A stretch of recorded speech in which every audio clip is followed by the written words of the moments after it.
Thanks for staying with your Feel Good Breakfast show. Some feel-good inspiration. Open up to a world of transforming your home. Yes, because when it comes to refreshing your home, sometimes applying a fresh lick of paint is all you need to give your home that makeover that you've always wanted. Now we chat this morning to interior designer Nicola Orpen on what the color trends are this spring and how we can use them to transform our homes. Nicola, good morning. Hi, morning. So good to see you. What's with the black? Come on. I know. Yeah, to inspire people with colour, says the guy in an all-white I'm t-shirt. pregnant. I'm trying to be slimming on camera. You look amazing. You're glowing, and we certainly wish you well on that journey. But of course, this is a really big conversation. It's one of those, from a design perspective, one of the most important conversations we're going to have all year. Colour can transform a space. Even just a little bit of an injection of colour can make all of the difference.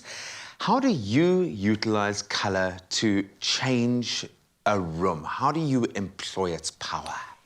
So I think obviously colour is the most important backdrop for any setting or conceptual design you're trying to create. So it's fundamental that you get your base colour right, and then you build on that with further colour and texture and materials to kind of create a very sensory experience for the viewer. It's important to also understand the psychology behind colour. So for example, tone-on-tone environments create a sense of calm. So when you walk into a space, your eyes sort of glaze over the details of the space, and you almost can enjoy the feeling of calm that space creates. Whereas when you're looking at creating a dynamic, more of a sensory tense environment, for example, a restaurant where maybe the brief is to highlight the vitality of the food and create more of a high energy in that environment, we look at complementary colours or even conflicting colours, building upon that to create a lot of focal points in the space. So it creates a visual sense for the eyes. I love that, and it's such an interesting thing that it's so much consideration when it comes to colour. So much consideration, so much so that there have been some trending colours in the year 2021, and now as we embark onto a new season, we're stepping into spring. Are there any sort of like spring-type colours that we need to be looking out for? So I think amidst the pandemic, there's been more of a yearning for calm amongst the chaos. There is colour, but it is more of the warmer, softer nature. So more earth-inspired, the ochres, the mustards, healing greens, sages, mints.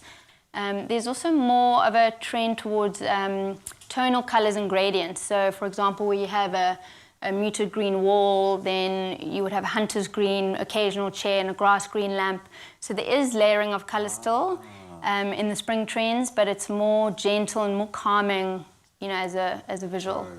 I suppose it stands to reason. I mean, Sandparks are saying more people have wanted to get outdoors than ever before. We want to bring some of that outdoors into our space. Does it become room specific? Are we seeing specific colour trends per room for like a bathroom, a living room, a bedroom, living space like that? We are. Well, for bedrooms, there are more so, even, you know, more so now, sanctuaries, spaces of sanctuaries. So those are also very calming, a little bit more feminine. So your blush pinks are coming into your bedrooms, a bit of the sage green tones, you know, and accents on cushions and things. But in general, also again, very calm. Your bathrooms, we're seeing a lot of texture coming in, natural textures like sandstones and wooden white marbles. So again, just very kind of Swedish spa-like. Whereas in your living rooms, there's a migration away from the grey tones, more into the warmer, taupey, caramel, cappuccino type tones. We're earthing ourselves. We're earthing ourselves. We really we need to. We have had to. I imagine that exteriors are less susceptible to colour changes than the interior, for example. Are there very specific types of colours to look at when applying the exterior? Start a trend right now. Let's say, you know, luminous green houses are the new thing. Come on. No, actually, I'm yet to see one. There's always obviously been the classic whites and off-whites and creams, all those safe colours. And strangely, as our interiors are becoming more calm and more sanctuary like the exteriors, people are becoming more bold with that. So we're actually looking at blacks, matte black paints, dark charcoals with a bit of a navy hue. Our sort of go-to is PLASCON sushi wrap, which is not quite a green, it's not quite a blue. It plays tricks with your eyes a bit.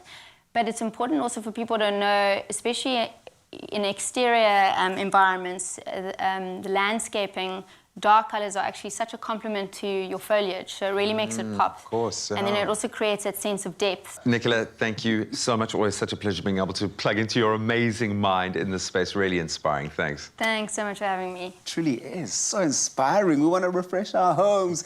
And now for all of you, the lucky viewers watching at home, you stand the chance to win a 4,000 Rand PLASCON voucher, Nice. sponsored by PLASCON. All you have to do is reply to the competition post. It's on our Facebook and Twitter. Tell us why your home needs a spring color refresh and what color you would use if you won that 4,000 Rand PLASCON voucher. It's simple. Don't forget to include the hashtag, though. It's hashtag the PLASCON lifestyle. And this competition closes tonight at midnight. And the T's and C's, you can find them on expressoshow.com. Good luck.